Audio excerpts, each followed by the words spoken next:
De que cor eram os olhos de minha mãe? É com essa pergunta que uma mulher acorda no meio da noite. Uma pergunta que explode, que assombra, mas que também serve como um guia. E é com ela que a gente começa a nossa análise de hoje. Olá! Hoje a gente vai mergulhar fundo numa obra que é, sem exagero, essencial na literatura brasileira contemporânea. Um livro que pulsa, que está vivo com a urgência da vida real. Estamos falando de Olhos d'Água, da grande Conceição Evaristo. E olha, para a gente entender de verdade a força desse livro, primeiro a gente precisa conhecer a mulher incrível por trás dele. A identidade da Conceição Evaristo é moldada por três marcadores que, aqui no Brasil, a gente sabe, infelizmente, são pilares de discriminação: ser mulher, ser negra e ter nascido na pobreza. É dessa realidade, dessa vivência, que nasce a escrita dela. E vamos dar uma olhada nessa jornada que é impressionante. Ela começa a vida como empregada doméstica, lá numa favela em Belo Horizonte. Mas ela estuda, estuda sem parar, e consegue se formar em letras. E não para por aí não, hein? Constrói uma carreira acadêmica, vira professora, pesquisadora e chega ao doutorado. Hoje, é uma das vozes mais influentes do país. Essa trajetória toda dá para a escrita dela uma autenticidade, uma força que é inegável.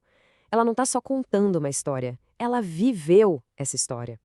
É muito comum a gente ver comparações dela com outra gigante, a Carolina Maria de Jesus, né? E faz sentido. Mas tem uma diferença importante. O caminho acadêmico da Evaristo deu a ela ferramentas diferentes. Enquanto a Carolina tinha aquela crueza potente da oralidade, a Evaristo domina a linguagem formal e a usa a seu favor. Mas, no fundo, o ponto em comum é o mais forte. As duas transformaram a própria vida, a vivência, em uma arte poderosa. E essa ideia é tão central para ela que a Conceição Evaristo criou uma palavra para isso: escrevivência. É exatamente o que parece, uma fusão de escrever com vivência. É a escrita que nasce da experiência de vida, principalmente das mulheres negras, que pegam a própria história e transformam em literatura.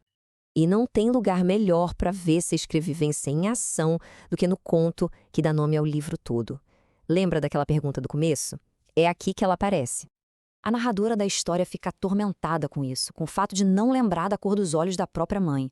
Ela vasculha a memória, uma infância cheia de dificuldades, de fome. Ela lembra das histórias que a mãe contava para distrair o estômago vazio das crianças. Mas a cor dos olhos, esse detalhe simplesmente não vem. Então ela volta para a cidade dela, vai ver a mãe. E aí, olhando para ela, a ficha cai. Ela entende tudo. Os olhos da mãe não tinham uma cor específica, como azul ou castanho. Eles tinham um estado. Eram olhos cheios d'água, cheios das lágrimas de uma vida inteira de luta.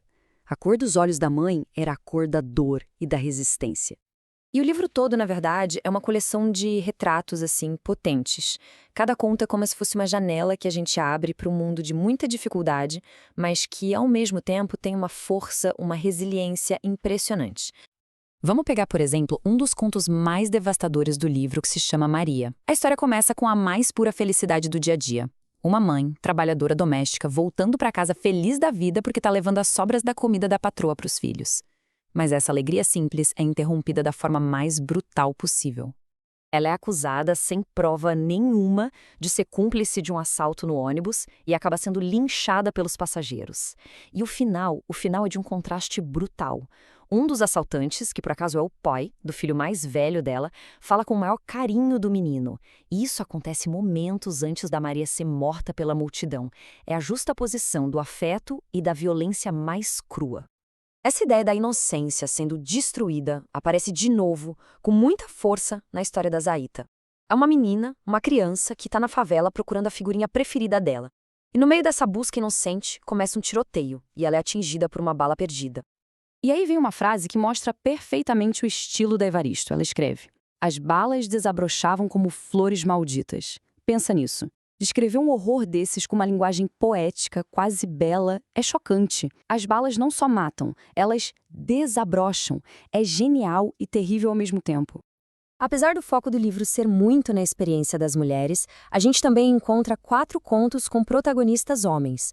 São meninos, adolescentes, todos eles vivendo os dramas da periferia. E o destino desses 4 personagens masculinos é um espelho sombrio e muito direto das estatísticas reais do Brasil para jovens negros e pobres. Todos os 4, sem exceção, têm um fim trágico. Mas a força dessas histórias, a gente precisa entender, não está só no enredo. Está muito na forma como a Conceição Evaristo usa a linguagem. É algo único, pensado, deliberado. Ela tem um verdadeiro arsenal de técnicas, tem esse contraste poético que a gente já falou, né? Ela também cria palavras, unindo duas com um hífen para criar um conceito novo, tipo corpo-coração. E também traz uma forte influência africana nos nomes, no vocabulário. A própria língua vira uma arma de resistência. Quando ela escreve corpo-coração, isso não é só um enfeite, é um manifesto. Ok, então fica a pergunta: por que esse livro, que foi publicado lá em 2014, continua tão forte, tão relevante hoje em dia? A resposta é bem direta, porque ele é um espelho da nossa realidade. Os temas que estão ali, injustiça social, racismo, machismo, a violência nas periferias, são exatamente os temas que a gente vê nas manchetes dos jornais hoje. E aqui está o ponto central de tudo. Essas histórias não foram escritas para serem confortáveis. Pelo contrário, elas existem para cutucar, para tirar a nossa paz. Elas são um grito dizendo que essa realidade não pode, de jeito nenhum, ser considerada normal. O objetivo é incomodar mesmo. No fim, a Conceição Evaristo mostra que escrever é um ato de testemunhar. É como sangrar a própria dor e a dor de todo um povo no papel. E isso deixa a gente com uma reflexão final, né? Se escrever é uma forma de sangrar, quais são as histórias, os sangramentos que a gente ainda não está conseguindo ler? Que vozes a gente ainda está ignorando?